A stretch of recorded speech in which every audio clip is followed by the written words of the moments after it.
A garota nunca conseguiu gostar de verdade daquele objeto. Mesmo sabendo que tinha sido o último presente de sua avó em vida, bastava olhar para aquele sorriso para se sentir encurralada, ansiosa, e se encarasse aquela boneca por muito tempo, poderia sentir suas mãos suarem e tremerem. Até tentou algumas vezes jogar fora aquela boneca, mas sempre que estava prestes a fazê-lo, as palavras de sua avó vinham à tona. Guarde essa boneca com carinho, minha querida neta, e eu sempre estarei com você. E mesmo assim, sua mãe insistia que aquela lembrança fosse guardada. Quando ela recebia suas amigas em casa, Olivia fazia questão de esconder o presente dentro do guarda-roupa.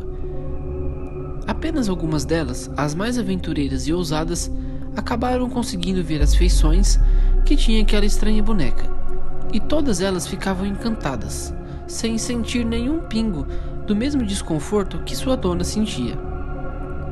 Alguns anos se passaram, e Olivia, que antes era apenas uma garotinha, agora havia se tornado uma bela mulher, ousada e independente, com suas mechas de cabelo tingidas de azul que refletiam muito bem isso.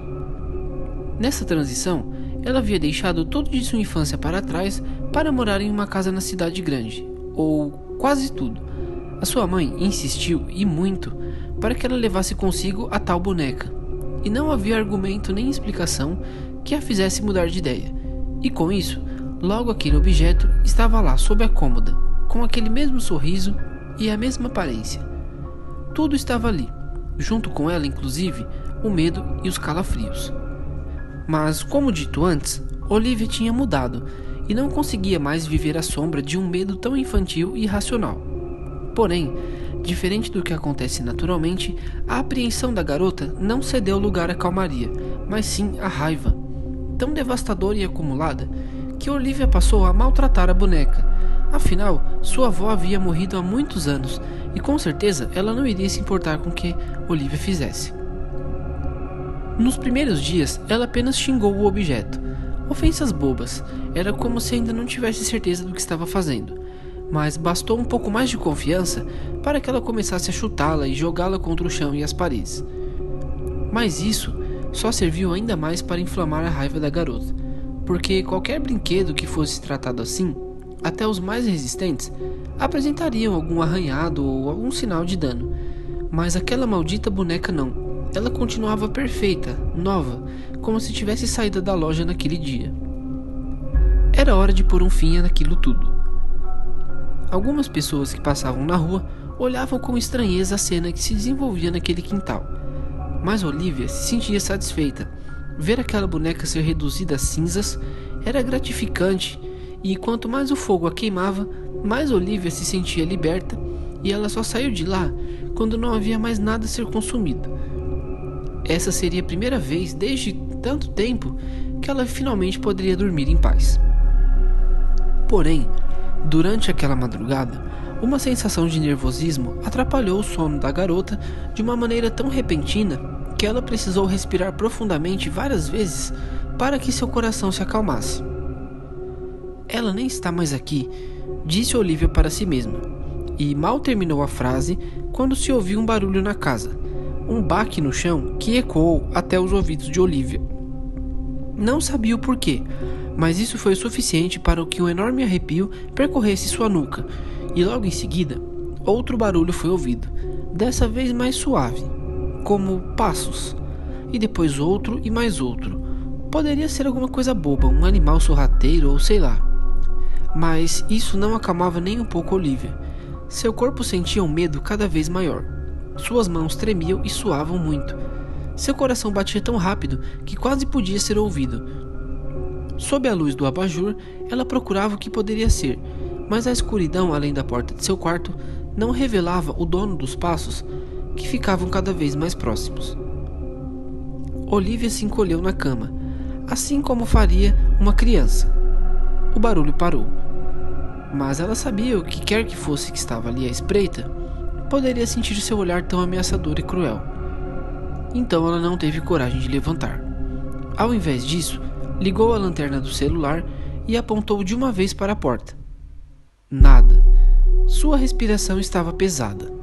Talvez fosse algo de sua cabeça. Se acalmou com um gole d'água que sempre deixava na cômoda. Foi quando sentiu algo tocar seu rosto. Suavemente, seus dedos esfregaram no local e ficaram negros. Olhou atentamente. Era fuligem. Mas nem fazia sentido. De onde veio? Foi quando a imagem de horas antes lhe invadiu a mente. O corpo pequenino da boneca sendo consumido pelo fogo, deixando no lugar apenas restos de carvão. Não poderia ser isso. Olhou para cima com os olhos vacilantes e encontrou ali o seu assombro, o medo infantil.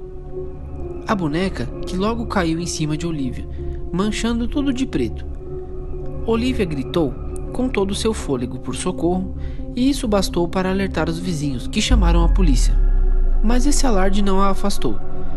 A boneca, ou o que restou dela, se contorcia raquiticamente como um animal agonizante e agarrava com força o rosto da garota, que só conseguia se debater para tirá-la dali. Foi quando ela falou. A boneca falou, com sua voz grossa, como se tivesse saído de uma caverna. Você só tinha que me tratar bem. E assim, beijou Olivia na bochecha, que mais uma vez gritou por socorro.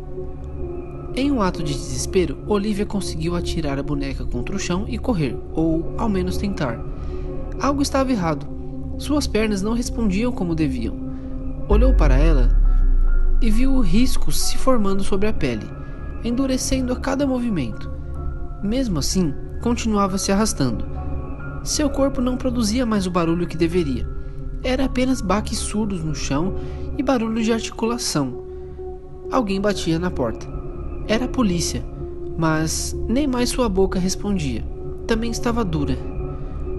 Bateu com a mão ainda sobre a bochecha, e o som foi perturbador, como se fosse plástico. Não conseguia mais se mexer ou gritar por ajuda. Seus olhos nem funcionavam mais.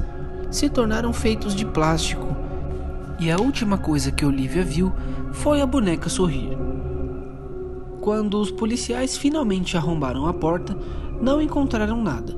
Nem sinal de roubo, sangue, nada. Os cômodos pareciam em ordem. No quarto, a mesma coisa. Tudo no lugar. Cama arrumada, inclusive uma boneca de cabelos azulados em cima da cômoda. Mas, estranhamente, a dona da casa não estava lá.